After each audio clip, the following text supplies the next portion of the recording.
بسم اللہ الرحمن الرحیم۔ پیارے بچوں السلام علیکم۔ امید ہے کہ آپ سب خیریت سے ہوں گے۔ میں ہوں آپ کا معلم محمد اسامہ انس۔ بچوں آج کا بی لفٹ ہے ہمارا 80، جس کا تسلسل یقیناً آپ نے کر لیا۔ آج کا ہمارا کام حاصل تعلم لکھنے کی صلاحیت ہے کہ کم از کم 175 الفاظ پر مشتمل مکالمہ لکھ سکے۔ ٹھیک ہے، تو چلتے اپنے سبق کی طرف۔ سب سے پہلے ہم نے دیکھنا ہے مکالمہ کیا ہے۔ یہ پہلے بھی ہم کر چکے ہیں۔ مکالمہ دو افراد کے درمیان تحریر یا گفتگو کو مکالمہ کہتے ہیں، یا پھر کسی ادبی تصنیف یا ڈرامے کی صورت میں اسٹیج پر اس کو پیش کیا جاتا ہے۔ ٹھیک ہے، تو اچھے مکالمے کی 6 بنیادی خوبیاں۔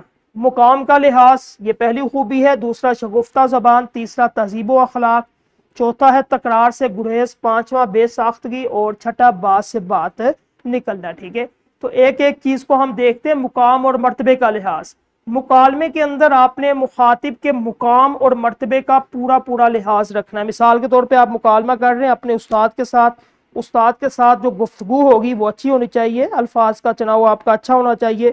اگر آپ اپنے سے چھوٹے یا جونیئر جو ہے آپ کا، اس سے آپ مکالمہ کر رہے ہیں، اس میں آپ نے الفاظ، اسی طرح آپ اپنے والد صاحب سے یا والدہ سے یا کسی بھی، آپ نے اس کا مقام اور مرتبے کو مد نظر رکھتے ہوئے آپ نے اس کو یعنی کہ خیال رکھنا ہے، اس کا مقام، اس کا جو ہے وہ مرتبہ کیا ہے۔ اسی طرح پھر آپ نے الفاظ کا چناؤ آپ نے اس کے مرتبے کے مطابق ہونا چاہیے۔ دوسرا ہے شگفتہ اور واضح زبان۔ مکالمے کی زبان جو ہے وہ درج ذیل خصوصیات کی عامل ہونی چاہیے۔ شگفتہ، خوشگوار ہونی چاہیے، دلچسپ ہونی چاہیے اور واضح ہونی چاہیے۔ ٹھیک ہے، تیسرا ہے تہذیب و اخلاق، یعنی کہ تہذیب و اخلاق کے معیار سے گھرا ہوا کوئی لفظ اور جملہ نہیں بولنا چاہیے۔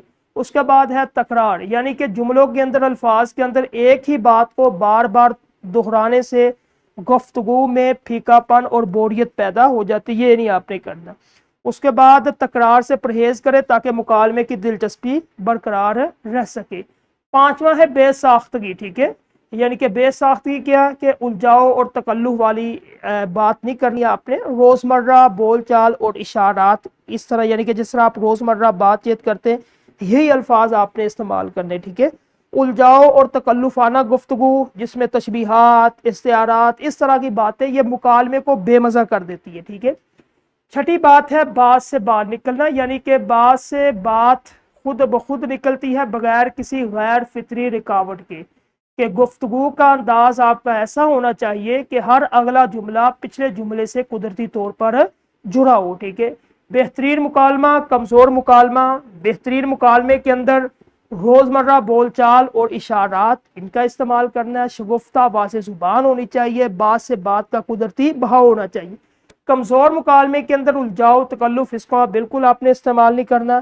الفاظ کی بیجا تکرار، یعنی کہ بار بار ایک ہی لفظ کو آپ پڑھتے جائیں، یہ بھی مکالمے کے اندر ٹھیک نہیں ہے۔ اس کے بعد مقام اور مرتبے کو نظر انداز کرنا، کہ آپ نے گفتگو اس کے مقام اور مرتبے کے لحاظ سے کرنی، اگر ہٹ کے کریں گے تو یہ اچھا مکالمہ نہیں ہوگا۔ ٹھیک ہے، اب آپ نے ان 6 چیزوں کو مد نظر رکھتے ہوئے مکالمہ لکھنا ہے تاکہ آپ ایک اچھا مکالمہ لکھ سکیں۔ ٹھیک ہے، تو یہ تدریسی جانچ میں مکالمہ اس کو کریں۔ تو ہمارا آج کا جو لیکچر تھا لکھنے کی صلاحیت مکالمہ، یہ مکمل ہوا۔